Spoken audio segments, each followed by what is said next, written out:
Do you want to wake up feeling refreshed every morning? Do you want a body that naturally becomes sleepy at night? The answer is simple. Get outside as early as possible after waking up. Get 10 to 30 minutes of natural morning light. Why does this work? This slide explains everything. Your eyes contain specialized photoreceptors. They're called intrinsically photosensitive retinal ganglion cells, iPRGCs. These detect morning light and send signals to the suprachiasmatic nucleus in your brain. The suprachiasmatic nucleus, the SCN, is the command center of your body clock. This SCN resets the clocks throughout your entire body. It immediately shuts down melatonin secretion and switches on your wakefulness signal. Then, roughly 14 hours later, melatonin begins to rise again. Your brain remembers this morning's light as its nighttime setting. Morning light reserves your sleep for the night. This is a fact proven by 30 years of chronobiology research. This is not a hypothesis. It is a data-driven, established mechanism, and this is achievable. Drink your morning coffee outside. Bike to work. This is how you change your body clock. Today, let me show you the science behind it. Let's understand how your body clock works. Deep in the hypothalamus of your brain lies the suprachiasmatic nucleus. The SCN, suprachiasmatic nucleus. This tiny structure, made up of tens of thousands of neurons, controls the clocks of your entire body. What happens when morning light reaches the SCN? First, a signal is sent to the pineal gland. Stop secreting melatonin. Melatonin, the sleep hormone that induces drowsiness. It is immediately shut down. At the same time, cortisol secretion is optimized. When you hear cortisol, you might think of it as a stress hormone. But morning cortisol is your ally. It enhances wakefulness and metabolism. Morning light sets this cortisol peak at exactly the right time. The result: alertness and cognitive performance improve significantly. A study published in PLOS Biology in 2022 confirmed improvements in reaction speed and attention function from morning light exposure. It's not just that you're awake. Your brain is operating at its full potential. This is the first change morning light delivers. Here I need to point out a mistake many people are making. If you think turning on the lights in my room is good enough, you are completely wrong. Let's look at the numbers. Outdoors on a clear day, 50,000 to 100,000 lux. Even on a cloudy day outside, you can count on 5,000 to 10,000 lux. So what about indoor lighting? A mere 300 to 500 lux. The difference between outdoors and indoors is 10 to over 100 times. You might be thinking, isn't it pointless to go outside on a cloudy day? No. Even under overcast skies, outdoors is more than 10 times brighter than indoors. Your SCN clearly detects that overwhelming difference in light levels. And the latest science has advanced even further in how we evaluate light. Beyond simple brightness and lux, the melanopic equivalent daylight illuminance, MEDI, which reflects the biological stimulus to your circadian clock, is becoming the international standard metric of the Commission Internationale de l'Éclairage. Even at the same lux level, the spectral composition of the light source changes how effectively it impacts your body clock. In this regard, too, natural outdoor light has an overwhelming advantage over indoor lighting. What about light through a window? Standard window glass blocks almost all UVB and also attenuates visible light.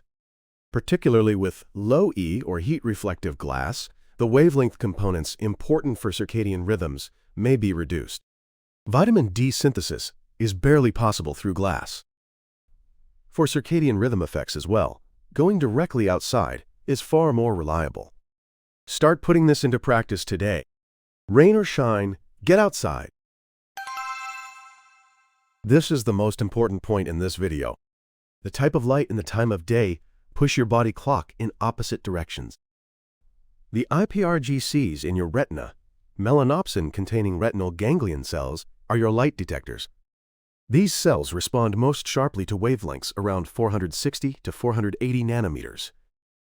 That's the blue light range. What does morning blue light do? It advances your body clock forward. This is called phase advance. It's the shift toward an early-to-bed, early-to-rise constitution. What about strong light before bedtime or during the night? It shifts your body clock backward. That's phase delay. Staying up late becomes a habit, and waking up in the morning becomes difficult. Here, I need to correct a common misconception. Are you under the impression that switching to night mode and warming the screen colors makes it safe? That alone is not enough. As a 2024 Harvard Medical School explainer points out, what matters at night isn't just the blue component. The brightness itself and the duration of exposure are the problem. Even with warm color settings, prolonged viewing of a bright screen can still have an impact. When you're looking at your smartphone late at night, here's what's happening. The brightness and spectral content of the screen are sending a false signal to your SCN. It's still daytime. Melatonin secretion is suppressed, and your body clock shifts backward. The next morning, you feel, why am I so tired? Your body clock runs on a cycle that averages slightly longer than 24 hours. While individual variation exists, without the daily correction of morning light, your body clock will continue to drift backward, little by little. That is what creates chronic sleep disruption. Advance with morning light and prevent the backward drift by managing evening light, both its brightness and duration. These are the two levers for optimizing your circadian rhythm. Now, let's look at the case where the relationship between light and your brain shows its most dramatic effects. Seasonal affective disorder, SAD. In winter, your mood drops. Your energy disappears. You crave carbohydrates intensely. This is not just in your head. It is a physiological response triggered by decreased SCN function due to reduced daylight hours. In 1984, Norman Rosenthal and colleagues were the first to scientifically describe this mechanism. It was published in the Archives of General Psychiatry, and the treatment they discovered was light therapy. What is light therapy? You use a dedicated light box that emits 10,000 lux. Within 1 hour of waking, you expose yourself to that light for 20 to 30 minutes.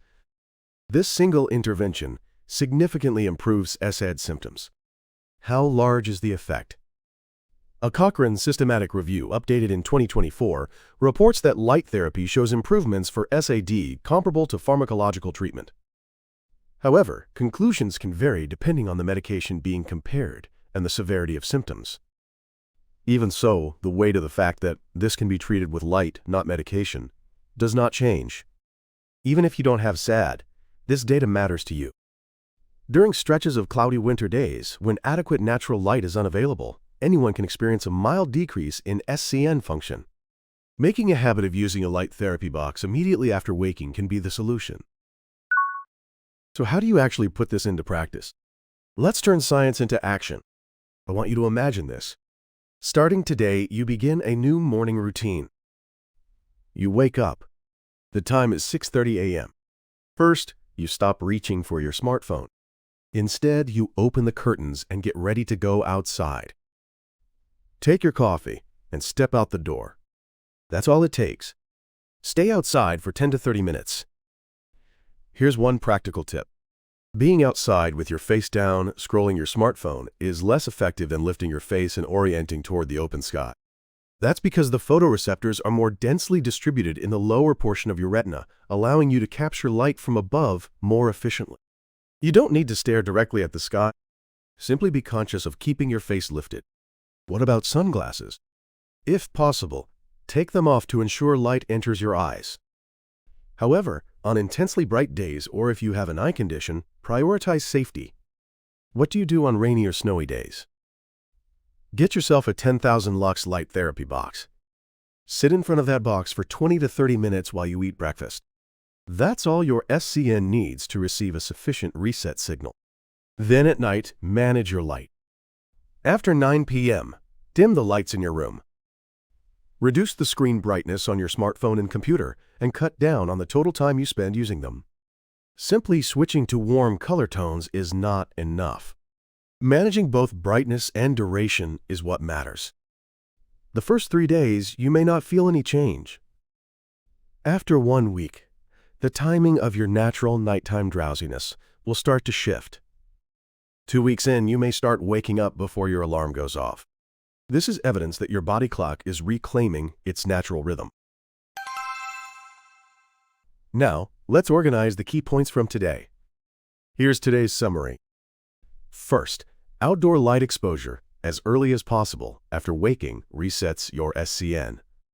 The light signal to your suprachiasmatic nucleus immediately shuts down melatonin, optimizes cortisol, and significantly improves alertness and cognitive performance.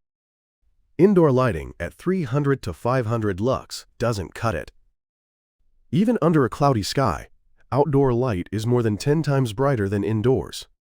Second, managing light at night is not simply avoid blue light. Strong light before and during the night, its brightness and duration shifts your body clock backward. Changing colors to night mode alone is not enough. Reducing screen brightness and cutting down usage time is what matters. Third, in winter or persistently cloudy environments, a light therapy box becomes a viable option.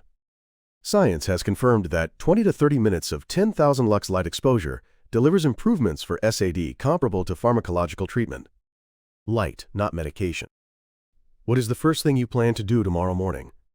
Reach for your smartphone or step outside. Share your strategy in the comments. Thanks for investing your time in your health today.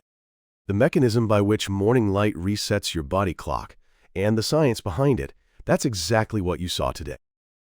On this channel, I break down how the human body works and how to optimize your health, evidence-based, every time.